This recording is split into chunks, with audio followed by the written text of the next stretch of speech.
High court తీర్పు వచ్చేదాకా proposals తీసుకోను. గవర్నర్ కోటా ఎమ్మెల్సీల భర్తీపైన గవర్నర్ కీలక ప్రకటన. నిరుడు దాసోజు, కుర్రా సత్యనారాయణ పేర్లను నామినేట్ చేసిన బీఆర్ఎస్ సర్కార్ సర్వీసు అంశం లేదని ఆ ప్రతిపాదనలు పక్కన పెట్టిన గవర్నర్ తమిళిసై అప్పట్లోనే హైకోర్టులో పిటిషన్ వేసిన దాసోజు శ్రవణ్, కుర్రా సత్యనారాయణ 23వ తేదీన దానికి సంబంధించిన విచారణ జరగబోతున్నది. యాక్చువల్గా ఏంటంటే గవర్నర్ తమిళిసై గారు ఆమె గవర్నర్ కోటా ఎమ్మెల్సీ ఎన్నిక విషయంలో ఆమె విచక్షణాధికారం ప్రకారం ప్రభుత్వం ప్రతిపాదించిన పేర్లని ఓకే చేయాలా లేదా అన్నది ఆమె ఇష్టం. ఎందుకంటే ఆ కోట ఆమె కోట. సో ప్రజాసేవ చేసిన వాళ్ళు, కొంత సేవా దృక్పథం, సేవా గుణం ఉన్న వాళ్ళు మాత్రమే ఆ పదవికి అర్హులు. సో కేసీఆర్ ఏం చేసిందంటే ఈ పాడి కౌశిక్ రెడ్డి పేరుని పెట్టింది ఫస్ట్ టైం. ఆమె తీసి దాన్ని పక్కన పెట్టింది. దాని పెద్ద దుమారం రేగింది. తర్వాత మళ్ళీ ఈ దాసోజు శ్రవణ్ అండ్ కుర్రా సత్యనారాయణ పేర్లని మళ్ళీ ప్రతిపాదిస్తే వీళ్ళు కూడా ఎటువంటి సేవా కార్యక్రమాల్లో లేరు, వీళ్ళకి ఆ పదవులకు అనర్హులని మళ్ళీ పక్కన పెట్టారు.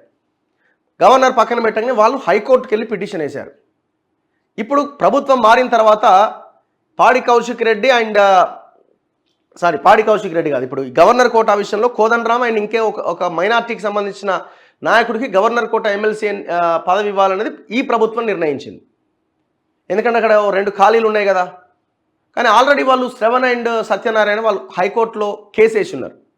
ఇప్పుడు గవర్నర్ ఏమంటున్నారంటే వీళ్ళు కేసు వేసినారు కాబట్టి హైకోర్టులో విచారణ జరుగుతున్నది కాబట్టి ఆ విచారణ హైకోర్టు చెప్పేంత వరకు మేము ఇక్కడ డెసిషన్ తీసుకోవడానికి వీల్లేదు అని ఇప్పుడు గవర్నర్ చెప్తున్నారు. సో హైకోర్టు తీర్పు వచ్చేదాకా కోదండరామ్ గారికి ఎమ్మెల్సీ పదవి వచ్చే అవకాశం లేదు.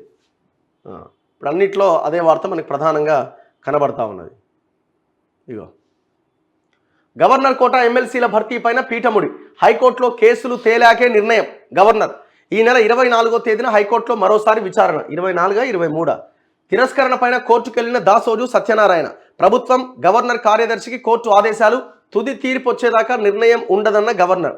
ఇప్పుడు యాక్చువల్గా తీర్పు కూడా గవర్నర్ విచక్షణాధికారం ప్రకారమే అది ఇవ్వాలి. ఇప్పుడు హైకోర్టు కూడా నాకు తెలిసి ఆ కేసు కూడా అది నిలబడుతుందనైతే నేను అనుకుంటలేను. అంటే మనకు జనరల్గా తెలిసిన సోర్స్ ప్రకారంగా మరి చూడాలి హైకోర్టు ఎట్లాంటి డెసిషన్ ఇస్తుంది, కోర్టు పరిధిలోని అంశం అది.